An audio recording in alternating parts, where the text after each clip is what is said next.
Well, RTD Scott Reed is joining us now to talk about these issues, so thank you so much for being here. I know we talked about 80 people being stranded. This can't be how RTD had planned for this to go.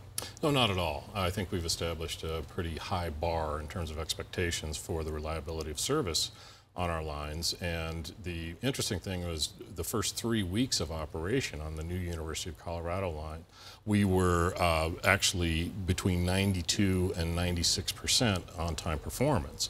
And then we had a series of unrelated incidents, and you did mention, power related, right. And then we did have a lightning strike. And this is really unacceptable for RTD. It's something that we don't expect. It's something our passengers don't expect. And we've worked very closely with our contractor. This is the first commuter rail line in the state of Colorado, first one that RTD has been involved with. And we do have a concessionaire, if you will, a team of contractors led by Fluor, John Lang, and Balfour Beatty Rail that have worked very hard to address some of those issues. They've repaired several of the situations that we've encountered. There's what's called a phase break, which is a distance between two substations, power substations. That has been fixed and dramatically shortened from about 300 feet down to about 32 feet. And so that was one of the issues we had. A train got stuck there. And then with the lightning strike, that obviously is something that is very difficult to control, a direct strike like that. We've had that happen on our light rail line and had same issue where that does cause power to go out. And that did result in the passengers having to be evacuated from the train. The only good news about that situation was we had just practiced that about 3 weeks prior with local law enforcement and emergency first responders. So it was like a redo of the drill we had just done, and it went very, very well. But obviously this is not what RTD expects and not what our passengers have come to expect. So, Scott, there are questions of reliability, but there are also questions of safety. As you mentioned, that evacuation, that drill. Along the process, has there ever been a discussion about halting operations altogether until these issues can be ironed out, not just for reliability, but also for safety? Well, we really don't have safety issues in the sense that the evacuation that was done, removing the 80 passengers from the train, went exactly as planned, and we had done that safety-related drill, just as I said 3 weeks prior. As far as the operational situation, it is operating safely. We fall under both the Public Utilities Commission and the Federal Railroad Administration, since it's commuter rail, which is different than light rail, which falls under the Federal Transit Administration. So we actually have two oversight agencies on this, and we are operating under their guidelines and with their approval. There, though, have been some criticisms that this was rushed into service. We really did not believe that was the case because none of the issues that we've seen happened during the 6 months of testing. We started testing in November, and at that point in time, you look at everything from signals to power to putting it into operation. You simulate operation as if it was in passenger service. You even put sandbags on board the trains to simulate the weight. And we just didn't have any of these issues occur. Had we had that scenario, then yes, I would agree that maybe it was open too early. But since we didn't see that in testing, then I would have to disagree with that. Scott, first impressions are everything. We all know you have to get to the airport now earlier than ever before.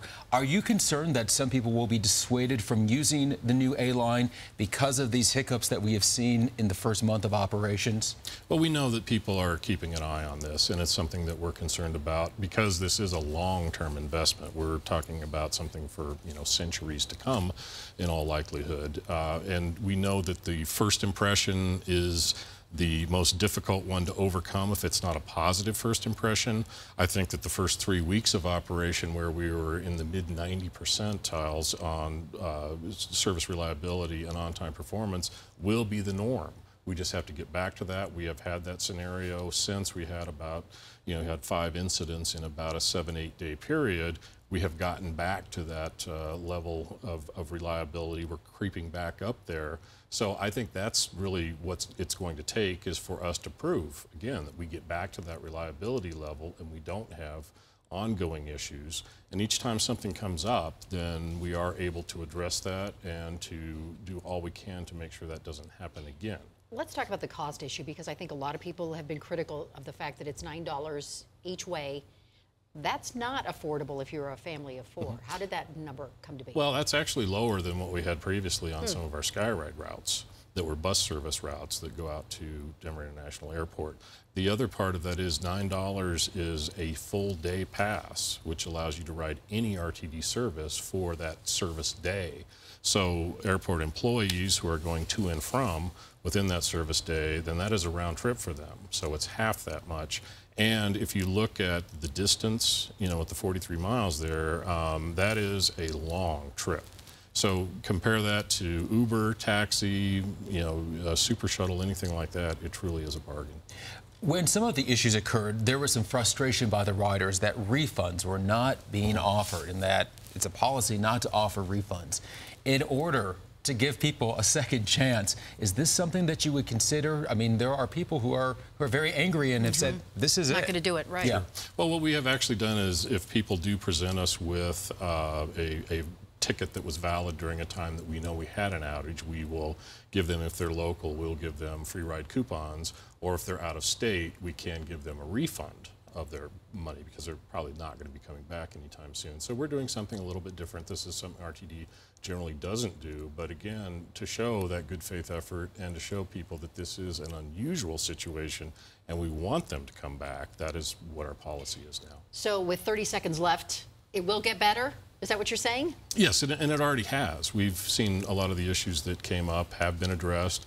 They were able to, our concessionaire, to shorten the phase break, which I talked about earlier, between the substations, and then look at some of the issues that they had in terms of announcements and that type of thing. So it really is kind of a shakeout scenario. We've had this with all of the lines that we've opened with some glitches here and there. And again, this is not the type of service that RTD is usually providing to the public. We've set a very high standard. We will continue to keep that standard very high. All right. Scott Reed, thanks so much for coming in. Thank you. Thank you. And we'll be right back.